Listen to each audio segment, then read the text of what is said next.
Christmas approaches, yet nothing could be less festive than the dreary weather towards the end of 1862. Displeased with the inactivity of McClellan, Lincoln directs Union General Burnside to go on the offensive and attack Richmond. Union guns shell Fredericksburg, setting the town on fire. The Union Army crosses the river and loots the city. Lee now has 75,000 men on the heights overlooking the burning city. Lee can't believe the Union would dare attack his well-fortified positions, but he misjudges Burnside's recklessness. The order is given. Burnside orders his men to attack Lee's two fronts.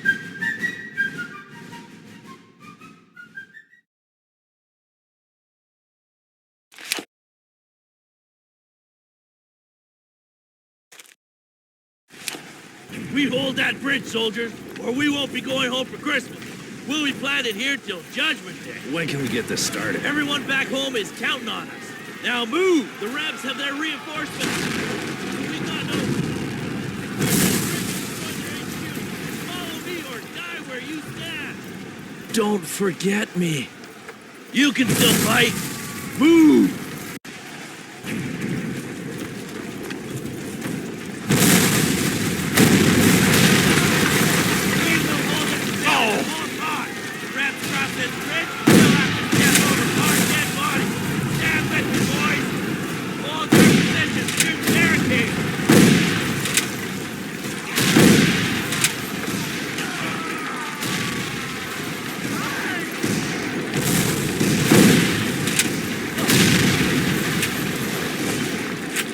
To glory!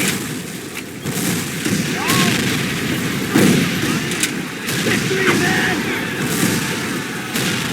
Big man at men, we're going to charge!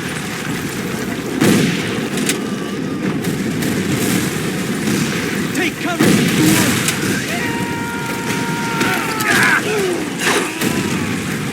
they're on the run!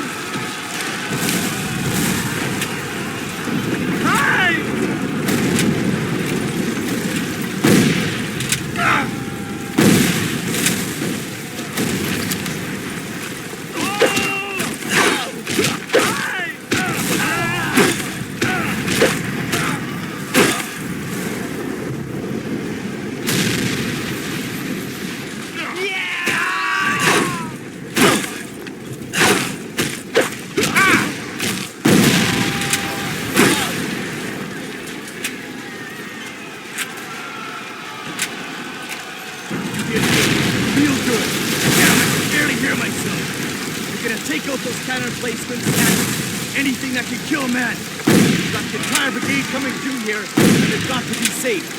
Godspeed.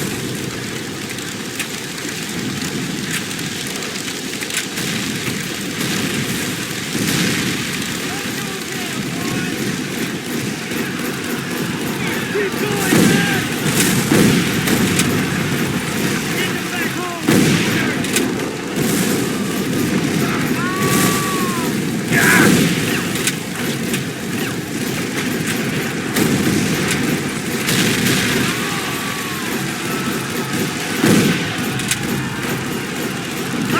Keep going, man!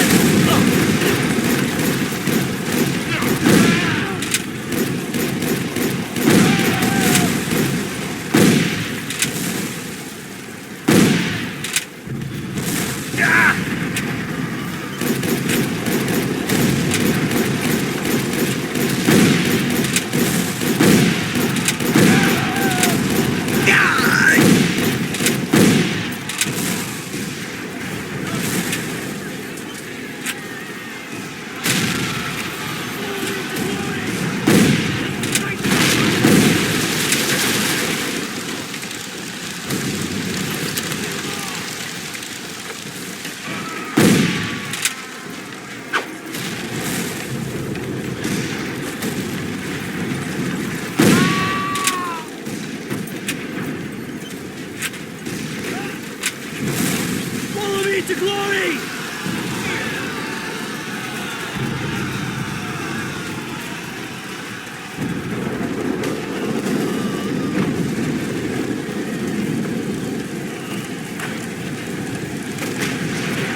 Kill them all!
Rip down their flag!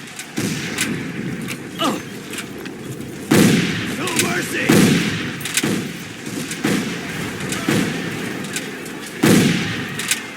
Keep going, man!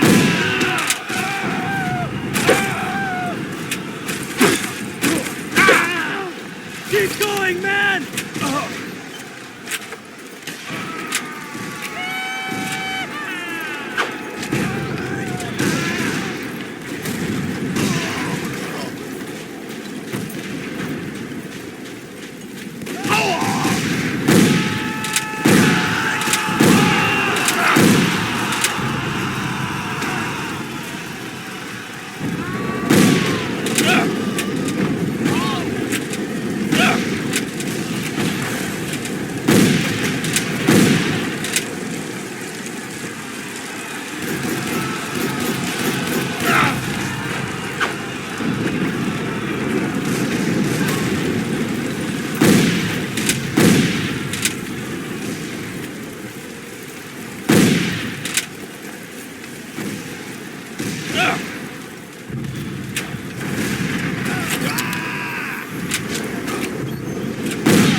Victory, man!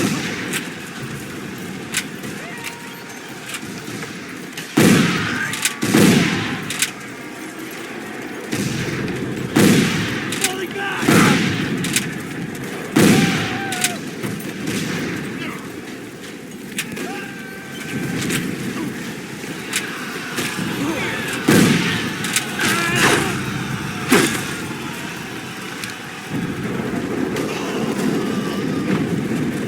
They're ours, man!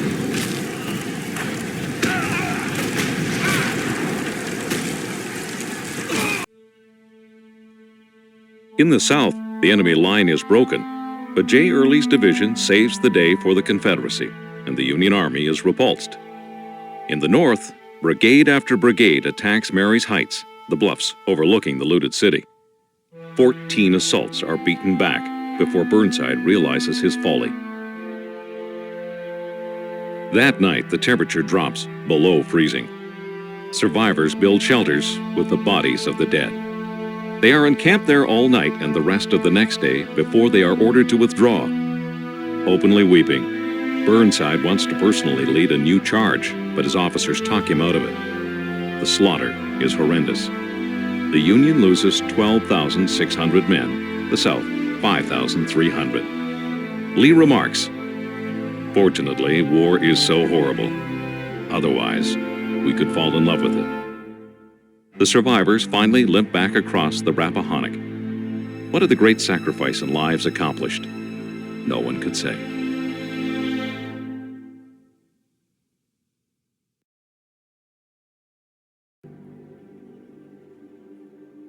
July 1863. Confederate President Jeff Davis urges Lee to take the battle to the north. Lee sends Jeb Stuart around Union lines to invade the north in Pennsylvania. Stuart stumbles upon Gettysburg for no other reason than it warehouses boots, badly needed by his soldiers.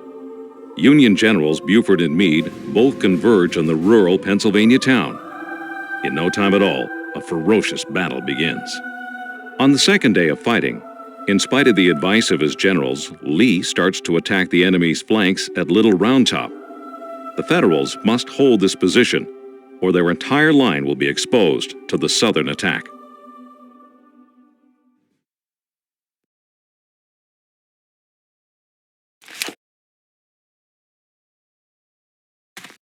Soldier, a sizable line of Rebs is coming down on us fast. Use your sniper rifle to pick them off. It's the only chance we got.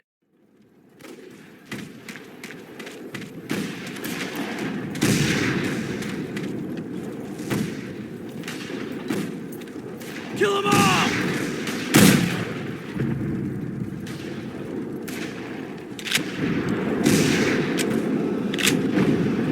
They're ours, man!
Hurrah!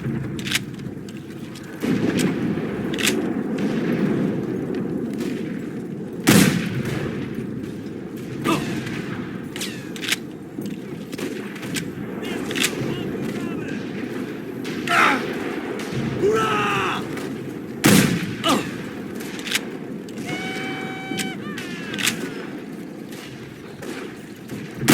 Hey!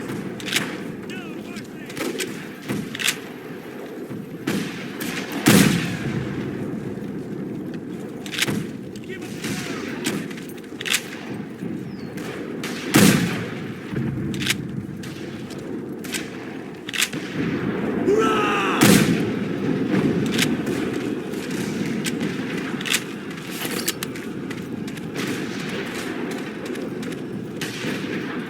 We got him!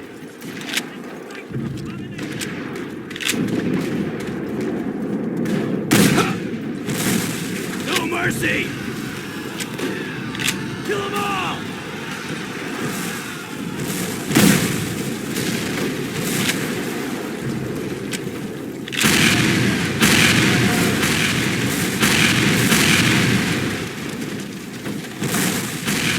Follow me to glory!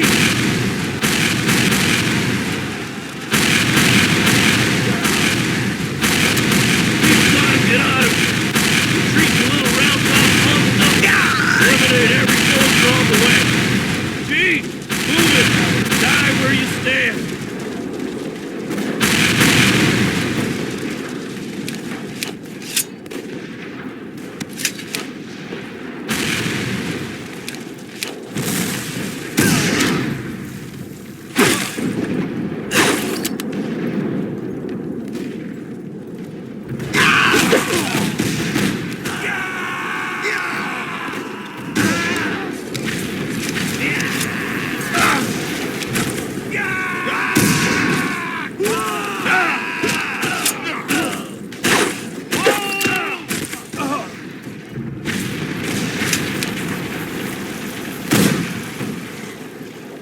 They're ours, man!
Keep going, man!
Take over the big Gatling gun, son. Mow down anything that isn't already dead.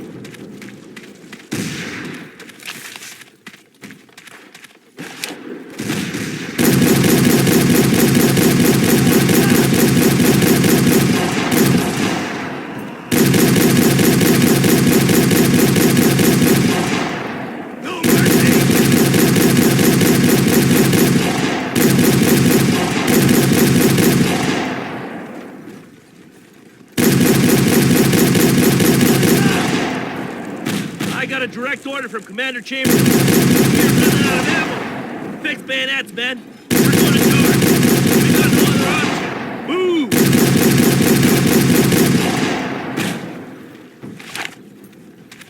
Follow me!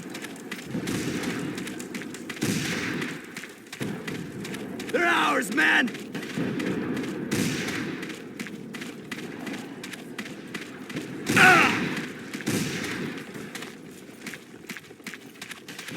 Fix bayonets, men! We're going to charge!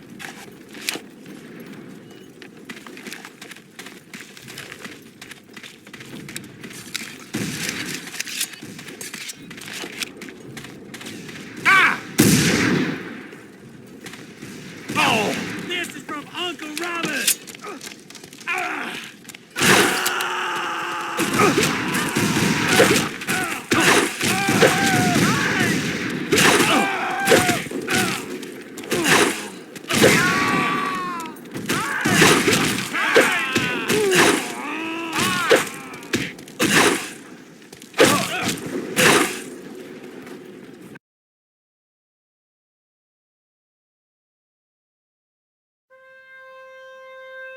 The third day of battle is no less fateful. Sensing victory, Lee orders General George Pickett to charge an open field, where behind a stone wall the Union Army holds Cemetery Ridge. At 2 p.m., Pickett begins his charge with 13,000 men. Red flags wave and bayonets shine in the July sun. It's an unimaginable slaughter. Single cannon blasts from the Union side kill a dozen packed-together bodies at once. The Confederates reach the stone wall at one place only. They are all captured or killed. Taking full responsibility for the disastrous charge, Lee will never again attempt to invade the North. 6,500 Confederates die or are taken prisoner. All in all, 51,000 men on both sides are killed during 3 days of warfare. Despite Lincoln's urgent pleas, Meade refuses to attack the retreating army. His own troops are too exhausted. No one knows it yet, but it's the beginning of the end for the Confederacy.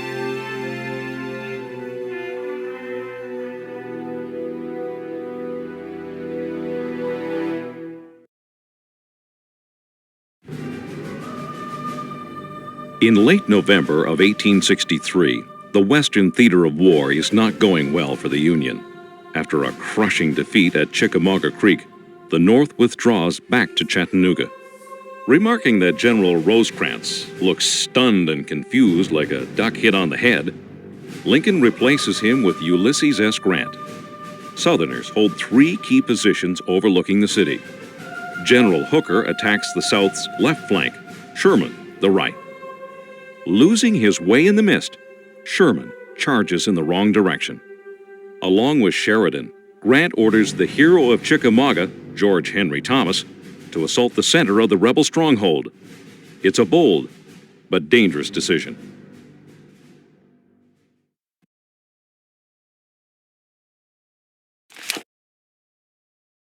Thought about surrounding. Don't think I hate it. They got nowhere to go. My brother was killed at a bull run, and my mama passed right afterwards. This is all I...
Come closer.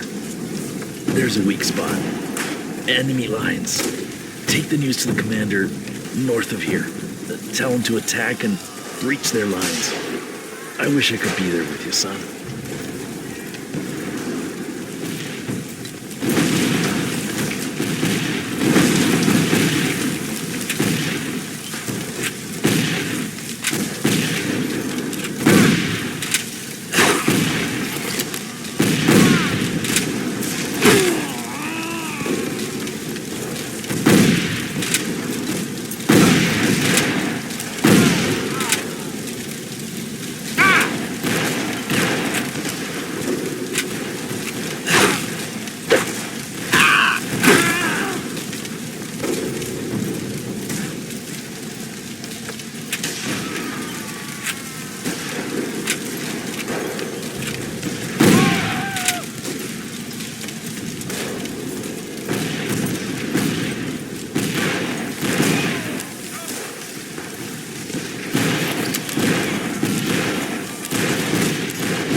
Commander is dead. We will not give up. Blood is for this final assault. We will send them back to Richmond. Ben, prepare to fight!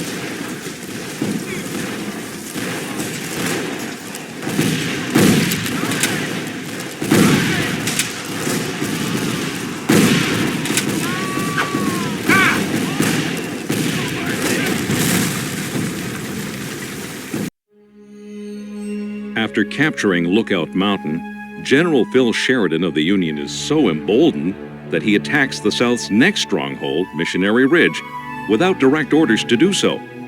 No matter. Nothing the Confederates can do is able to stop him. They withdraw after taking enormous losses. It's a great victory for the North, and the glory goes entirely to Grant, solidifying his hold as Lincoln's top commander. The South will not recover from this stunning defeat, which brings about Bragg's dismissal and opens up the path to the Southern heartland.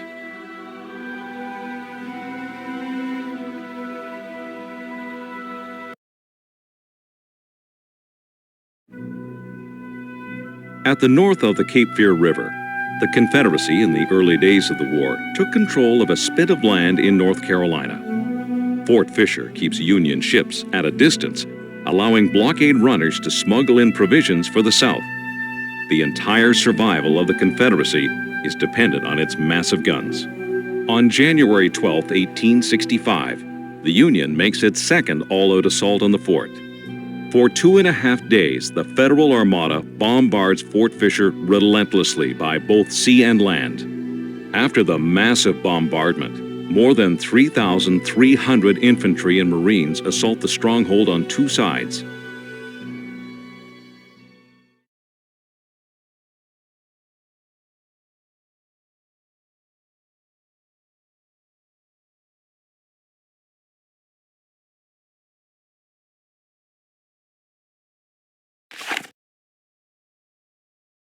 You will secure the landing zone and eliminate all resistance.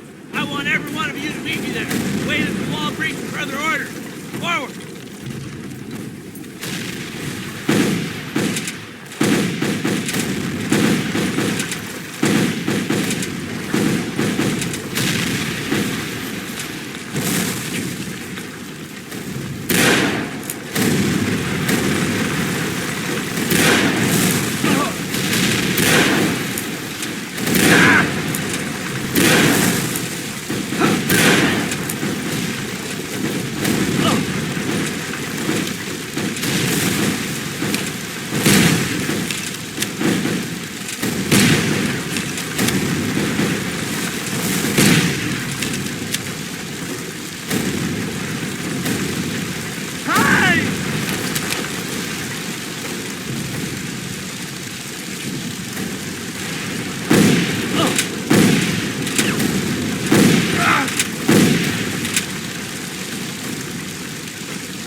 draw enemy fire. Three patrols coming from the swamps.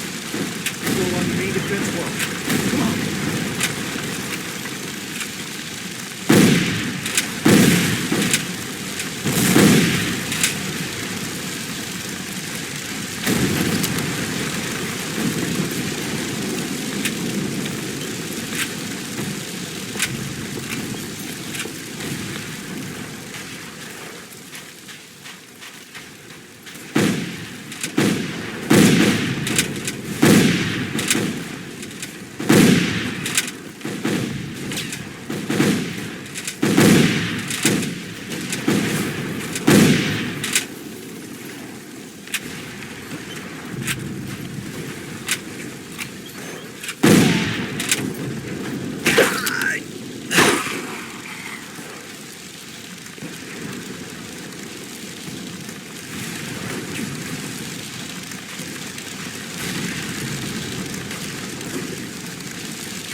I'm hit, so it's all up to you.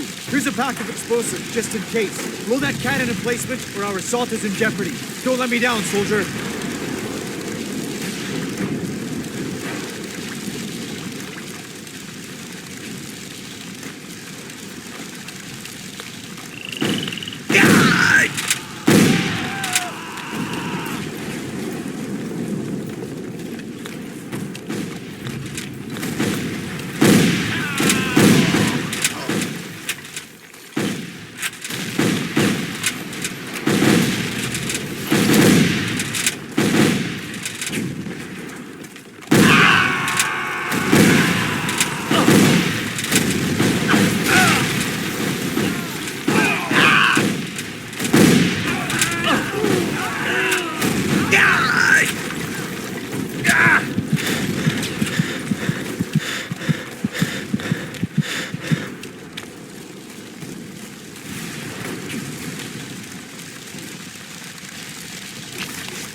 The assault on the west side of the fort is victorious. After several hours of horrendous hand-to-hand combat, the rebels call it quits, with only a small contingent retreating to Fort Buchanan. It doesn't take long for them to surrender as well. Wilmington, North Carolina is taken within weeks. Once supplies to the Confederacy are cut, the end is in sight for the Confederacy.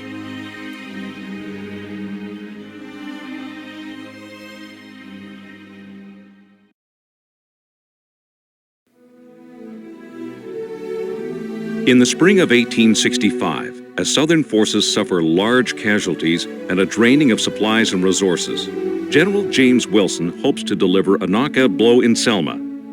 His plan is to capture and destroy the large Confederate arsenal there and draw away Nathan Bedford Forrest from Mobile. Major General Forrest is the war's most daring and colorful commander. No man is more feared by the North, except perhaps Robert E. Lee himself. Forrest gathers his forces to defend Selma. On April 1st, Wilson's advance guard meets Forrest's forward line at Ebenezer Church on the crossroads before the city. An intense standoff takes place at the outer works of the city.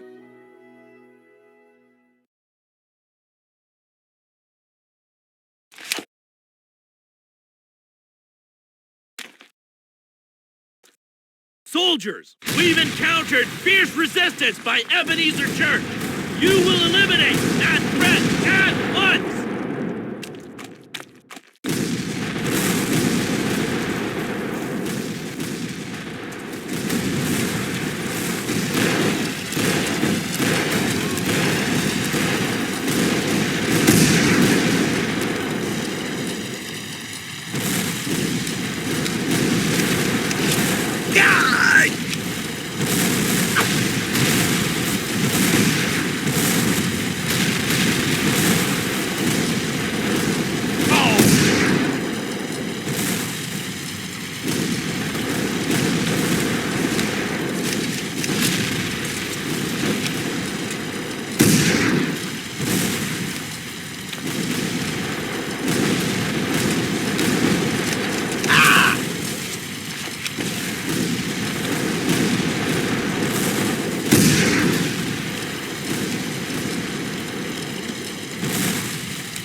It's imperative that they get them. The great offensive on the city is about to begin. Don't let us down.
Give you cover, buddy. You gotta move through them trees and meet up with the commander. Don't worry, nothing. You just...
me the note, soldier.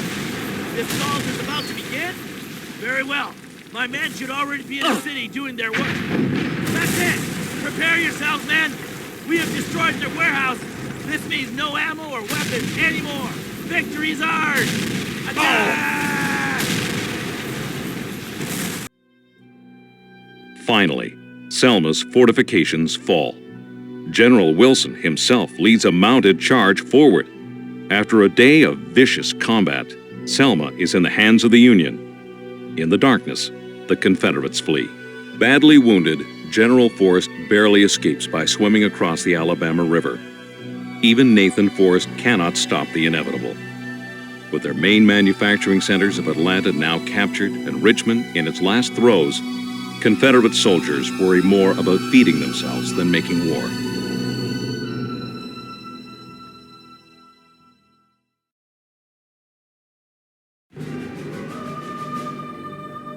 A city on the south side of the Appomattox River, Petersburg is the South's last stronghold between Grant's army and Richmond, the capital of the Confederacy. In June of 1864, the Federals attack. Lee knows he cannot ultimately win, but has no choice but to defend the city. A long siege begins. Union forces lay siege for 9 long months. The Confederates build massive entrenchments to beat off the superior Northern forces. On April 2, 1865, Federals make a breakthrough into the city. In Petersburg, everything burns, and every street captured must be paid for in blood. Finally, the Union makes its way towards the last point of Confederate resistance.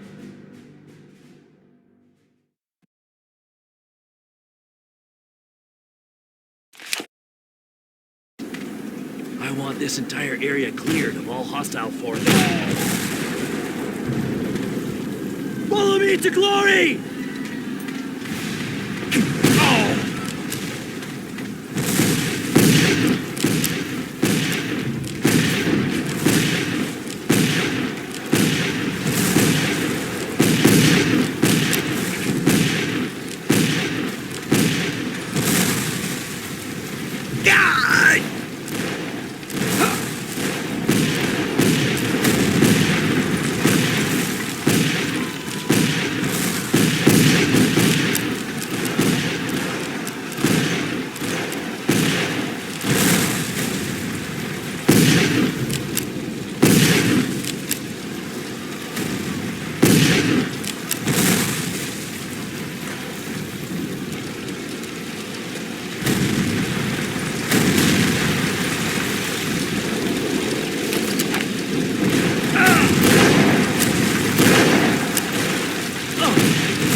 Take cover now!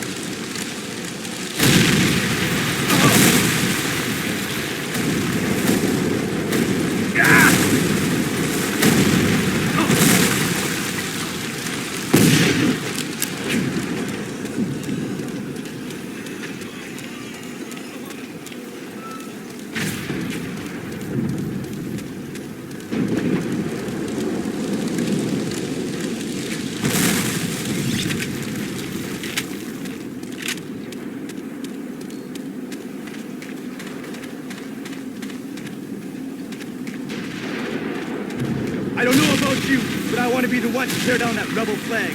We'll see who gets the glory of putting the Stars and Stripes today. You with me?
Broken, Lee's army is finally forced to retreat. President Davis is in church when he receives a message from Lee that he can no longer hold Petersburg. Richmond must be evacuated. This terrible war that divided neighbor from neighbor and tore families apart is close to its bloody end. After losing well over 100,000 men in this battle alone, Grant has done what no other Northern general has achieved. From now on, the country is finally able to look towards the future and begin the great healing process that will unite the nation once again.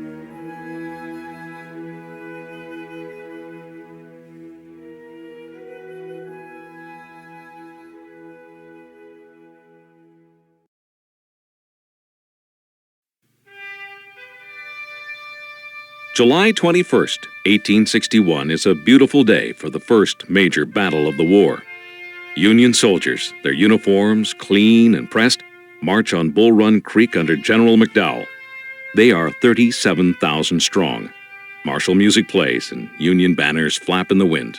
Waiting at Bull Run Creek are 22,000 Confederates commanded by General Beauregard and Sidney Johnston. Their strategy is to defeat the enemy's rear and endanger Washington, D.C. Both armies converge near Stone Bridge on Bull Run Creek. A small contingent of Northerners block the southern advance of the bridge. It is up to Southern forces to break through this blockade and continue their assault against the enemy.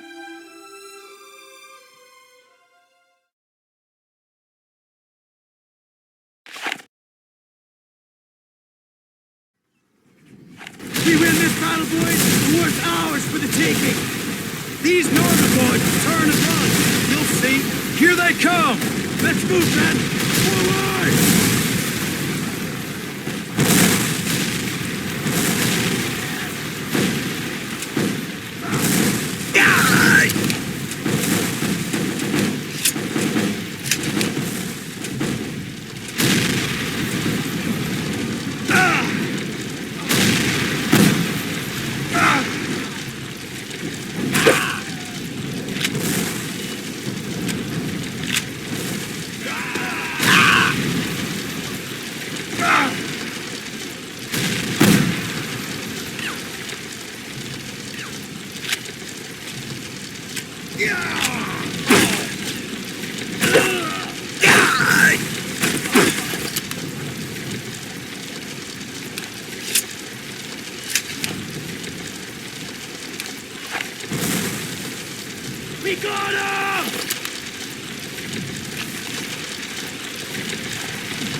mercy!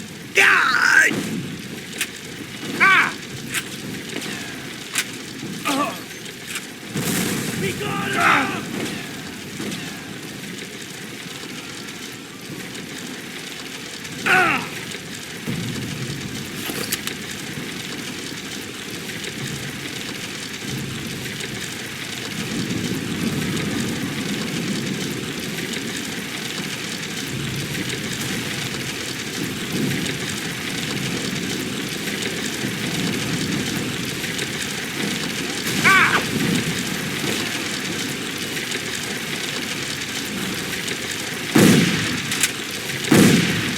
Victory, man!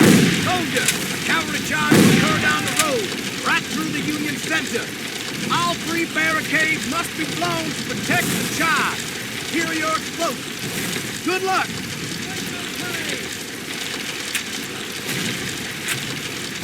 Victory, man!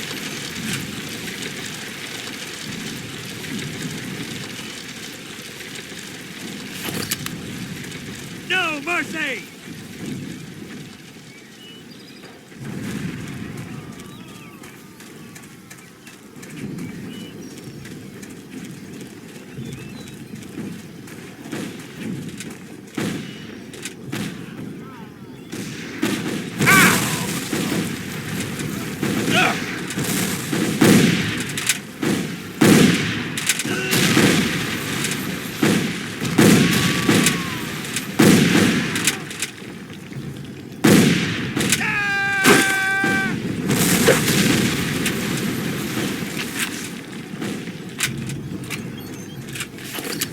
No mercy!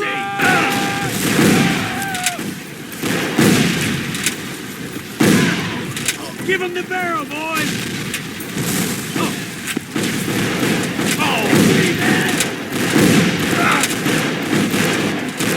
Make 'em pay! We got him!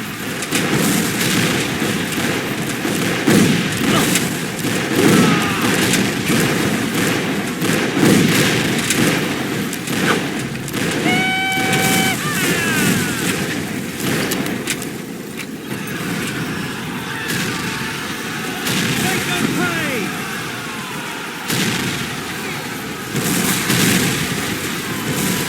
Let's strike them, buddy!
Destroy that sniper ship! Go! God! Oh! Oh!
me back!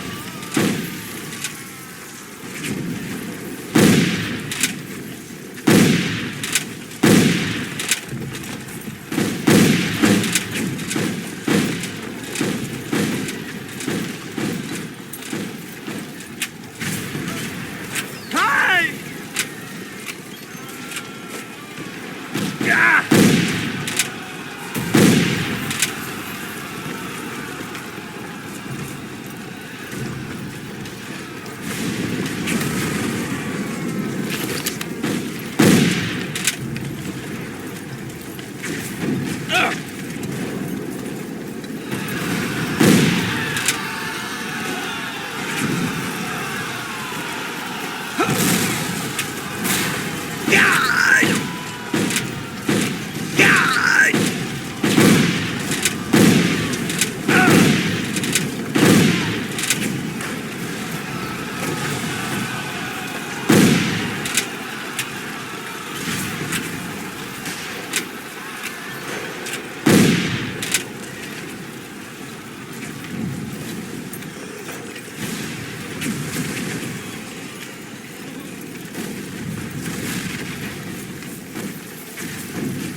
A Union victory looks assured when Confederate General Thomas Jackson is told, "General, they're beating us back."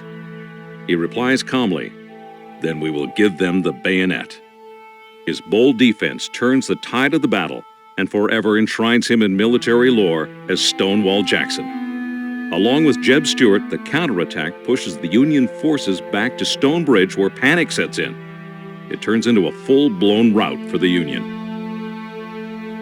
5,000 Union soldiers never return home. Those that do stagger back to Washington, D.C., their clean uniforms now bloody and tattered. The Union is humiliated, and the event comes to be known as the Great Skedaddle.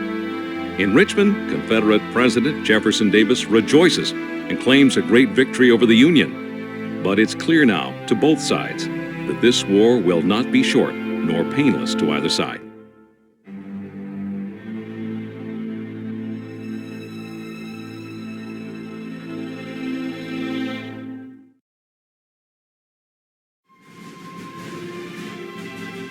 Spring of 1862. General McClellan refuses to fight with his enormous Army of the Potomac. But General Ulysses S. Grant is anything but timid. He camps on the west side of the Tennessee River at Pittsburgh Landing. Across from him, Sidney Johnston masses his troops in Corinth and plans a surprise attack. Grant's large encampment, 42 kilometers in size, is not properly defended. In the early morning, commanding an equal force of raw recruits, Confederate General Johnston knows he has to stop Grant now before reinforcements arrive. But before the battle is about to begin, a small group of soldiers is about to infiltrate the enemy's positions.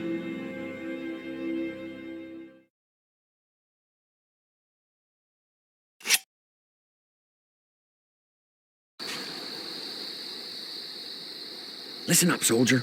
You will slip into the center of the Union camp, eliminating all obstacles as you go. That means slitting throats. You will steal into the general's tent and procure strategic documents. You clear? You will then sabotage their survey balloon. On your way out, destroy the enemy's ammo depot. You will avoid all lighted areas. A platoon of men should be doing this. But you're all I've got. Now don't let me down, son.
You did it all right.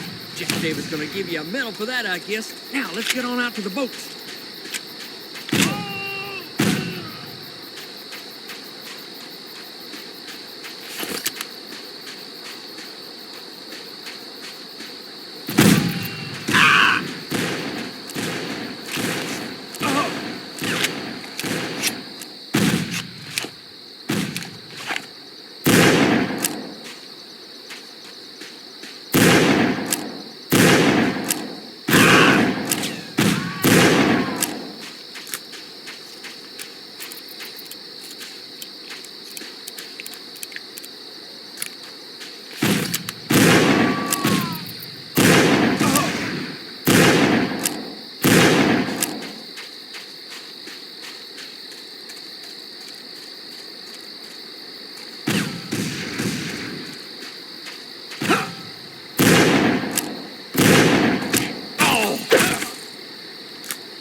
Taking heavy losses, the Union finally retreats to the Tennessee River.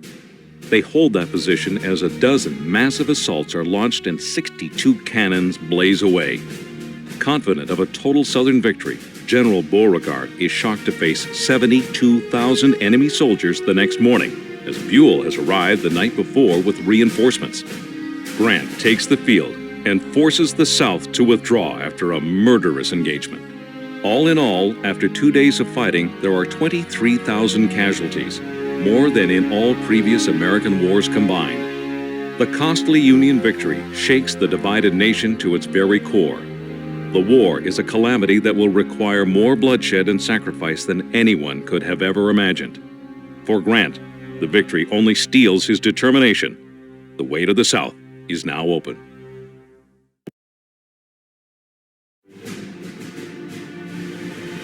In the late summer of 1862, General Lee invades the North, hoping to deliver a fatal blow to the Union. Lincoln sends General McClellan to stop Lee in his tracks at Sharpsburg, Maryland. Even though McClellan captures Lee's dispatches, exposing his entire battle plan, the overly cautious Northern general still will not act for 2 days. This gives Lee more and more confidence. The North achieves a temporary advantage at Bloody Lane, where Confederate soldiers are trapped in a sunken road and slaughtered. In the southern section of the battlefield, Burnside attacks the bridge at Antietam Creek.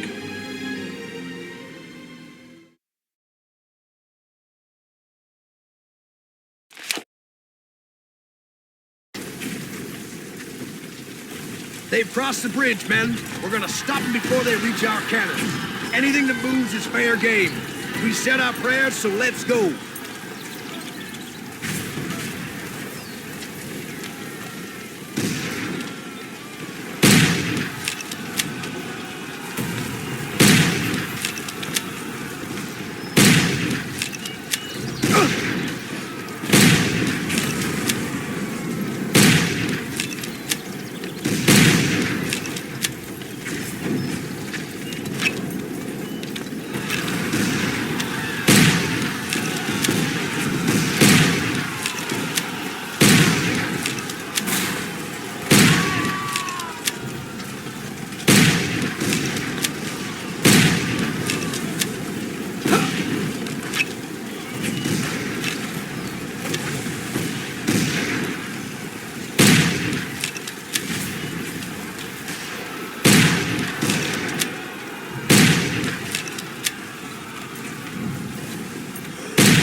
eliminate those hightailing Federals now!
over here. Make it quick.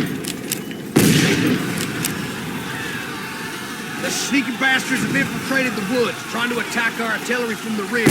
Protect them, soldier, at all costs!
The enemy cannot be allowed to cross that bridge, or they'll be out of range of our big guns.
Lee is overwhelmed at Antietam Creek and has no more reserves to bring up. It looks like his army will be destroyed when at the last minute General Ambrose Hill arrives with reinforcements and beats back the northern advance. The next day, Lee expects an all-out attack and certain destruction, but no attack comes. Once again, McClellan allows the great general to escape. He retreats back into Virginia, able to fight another day. The battle does not give either side a decisive victory, and yet 23,000 casualties occur, 9 times the number that fell at Normandy. Tremendously disappointed, Lincoln still declares this a victory, and within days signs the Emancipation Proclamation. England decides against backing the South, an act that will affect the entire outcome of the war.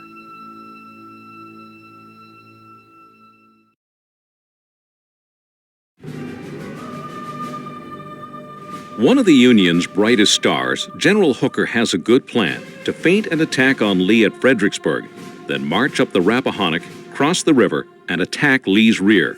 On April 30th, 1863, with 90,000 men, Hooker's main force reaches Chancellorsville. On May 2nd, Hooker stops his army when reaching Stonewall Jackson's troops. His officers urge him to press forward, but he delays. With 15,000 men, Lee keeps Hooker bottled up in the woods. Jackson leads the rest around the Union lines to attack their rear at Chancellorsville. Completely off guard, the Union troops fall back before darkness falls, desperately trying to ward off the attacking Southern forces.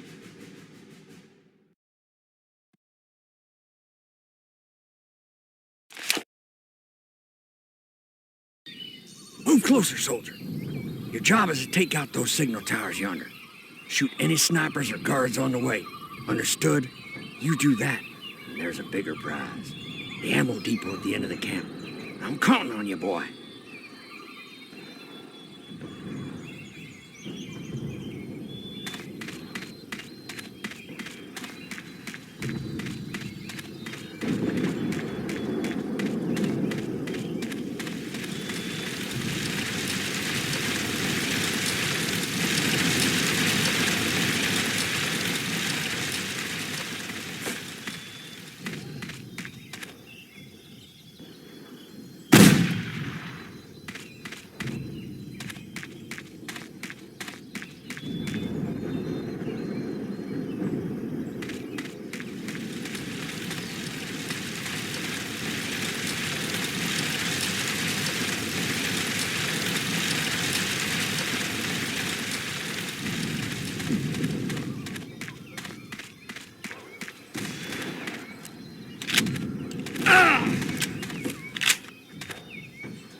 Listen up, 'cause I don't got long.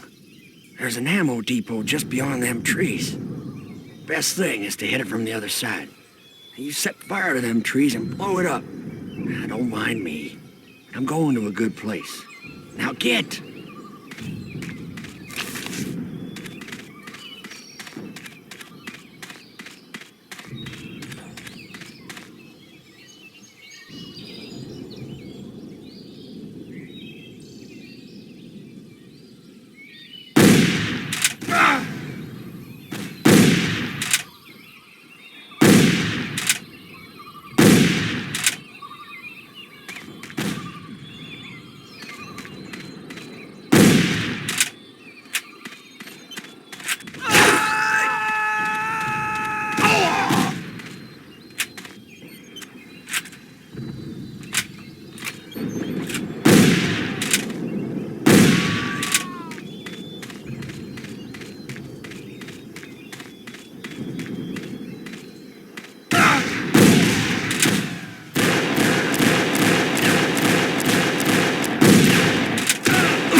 Because of the late attack, Jackson doesn't have time to finish the job. He rides after the retreating Yankees, considering a night assault. When he returns, confused Confederate sentries mistake him for the enemy. 2 of Jackson's aides are killed, and he's shot twice in the arm. The limb has to be amputated. The next day, Hooker orders a retreat, and the Union Army crosses back over the Rappahannock. The defeat is total. Hooker loses 17,000 men. It's Lee's costliest victory to date. He loses 13,000 men, including his best general. On May 10, 1863, Stonewall Jackson takes a turn for the worst and dies of pneumonia.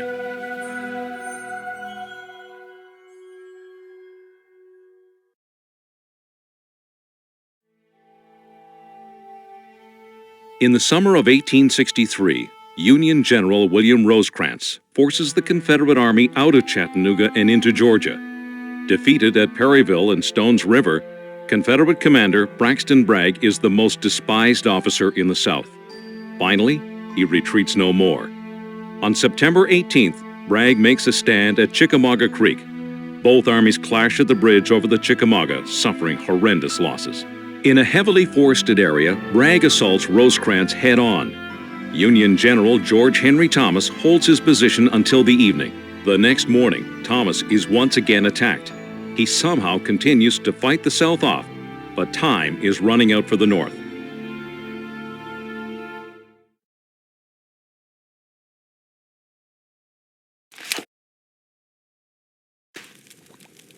These men are under your command, soldier.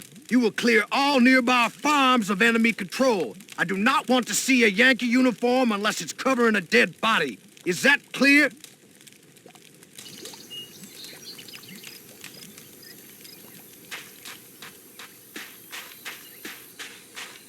Send them back home, soldiers!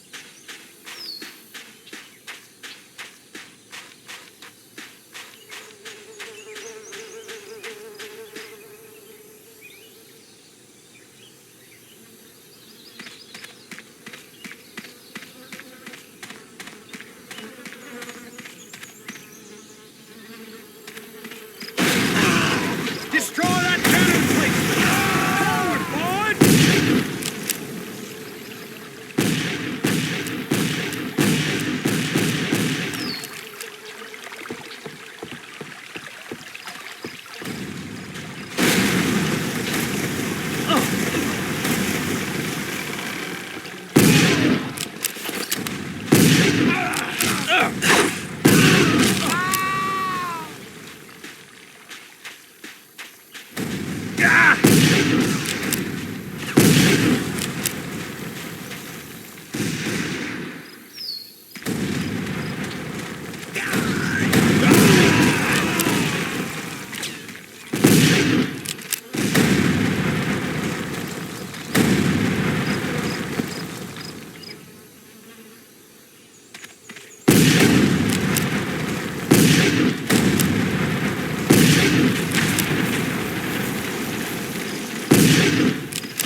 Gotta get us out of here. Use the explosives from the wagon.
A gap in the Union line, is it? Very well.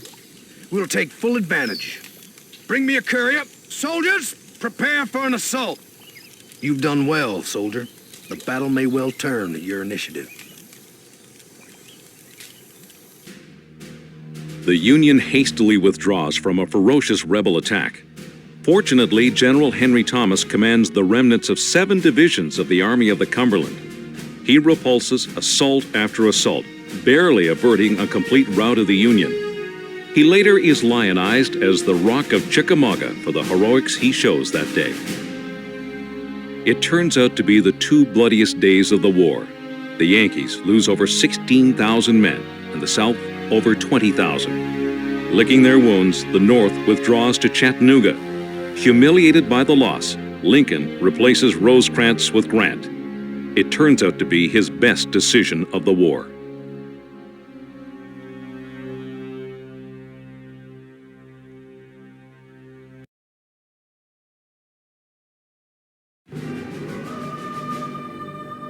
In the summer of 1864, President Lincoln finally finds an officer who can face the bloody numbers of this hellacious war.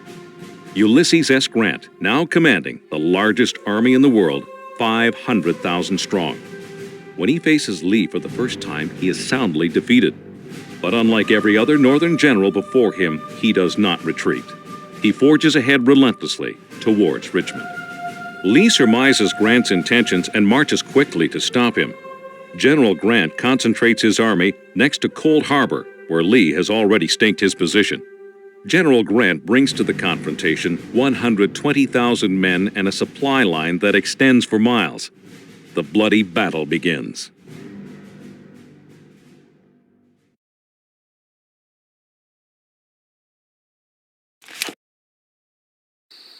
Don't just sit there. I got word we're on the move. We're gonna kill them Yanks near the river ford, then light up their telegraph. Just for fun, we'll blow up the bridge. How does that sound?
On June 3rd, General Grant hurls 3 corps of men at Lee's entrenched army.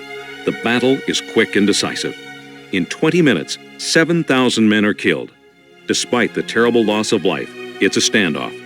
The South stops the North temporarily, but cannot halt their relentless march on Richmond.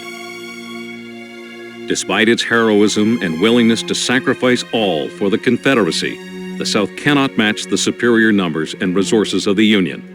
The end is in sight for the brave soldiers in blue.